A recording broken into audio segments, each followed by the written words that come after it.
यिर्मयाह का ग्रंथ अध्याय 15। दंड अनिवार्य है। प्रभु ने मुझसे कहा, यदि मूसा और शमूएल भी मेरे सामने खड़े हो जाते तो मेरा हृदय इन लोगों पर तरस न खाता।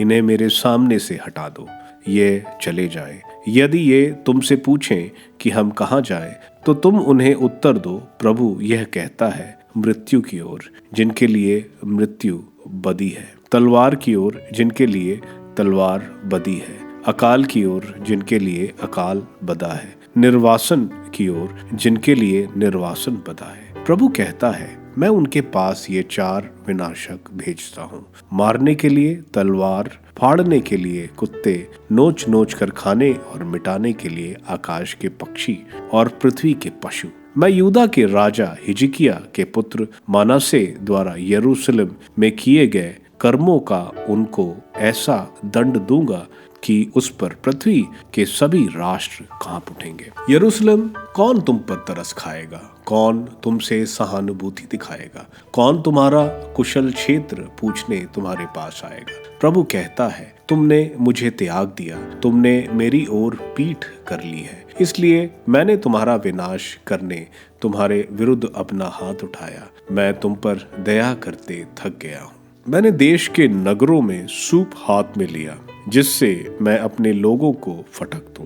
मैंने उनका विनाश करने के लिए उन्हें निसंतान बनाया, किंतु उन्होंने अपना आचरण नहीं बदला।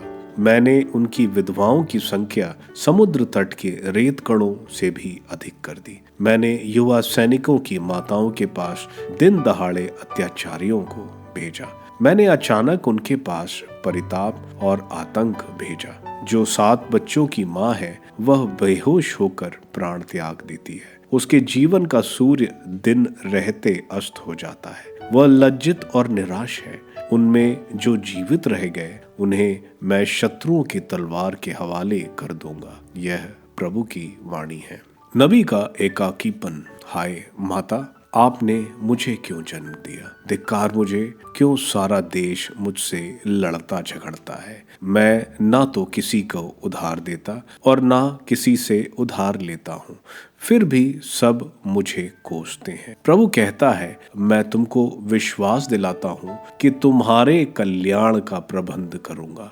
मैं तुमको विश्वास दिलाता हूँ कि विपत्ति और कष्ट के समय तुम्हारे विरोधी तुम्हारी सहायता मांगेंगे। क्या कोई उत्तर का लोहा या कांसा तोड़ सकता है? तुम लोगों ने देश भर में जो असंख्य पाप किए, उनके कारण मैं तुम्हारी संपत्ति और भंडार लुटवाऊंगा। मैं तुमको एक अज्ञात देश में तुम्हारे शत्रुओं का दास बनाऊंगा। मेरी क्रोधाग्नि प्रज्वलित होकर तुम्हारे विरुद्ध जलती है। प्रभु, तू जानता है, मेरी सहायता कर। मुझ पर अत्याचार करने वालों में बदला चुका। अपनी सहनशीलता के कारण मेरा विनाश न हो। याद कर कि तेरे कारण मेरा अपमान हो रहा है। तेरी वाणी मुझे प्राप्त हुई और मैं उसे तुरंत निकल गया। वह मेरे लिए आनंद और उल्लास का विषय थी।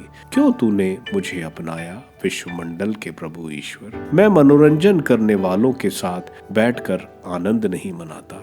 मैं तुझसे अविष्ट होकर एकांत में जीवन बिताता रहा, क्योंकि तूने मुझ में अपना क्रोध भर दिया था। मेरा पीड़ा का अंत क्यों नहीं होता? मेरा घाव क्यों नहीं भरता? तू मेरे लिए उस अविश्वसनीय नदी के सदृश है, जिसमें सदा पानी नहीं रहता। इस पर प्रभु ने यह उत्तर दिया, यदि तुम अपने शब्द वापस लोगे तो मैं तुम्हें स्वीकार करूंगा और तुम फिर मेरी सेवा करोगे। यदि तुम निरर्थक भाषा नहीं बल्कि उपयुक्त भाषा का प्रयोग करोगे तो फिर मेरे प्रवक्ता बनोगे।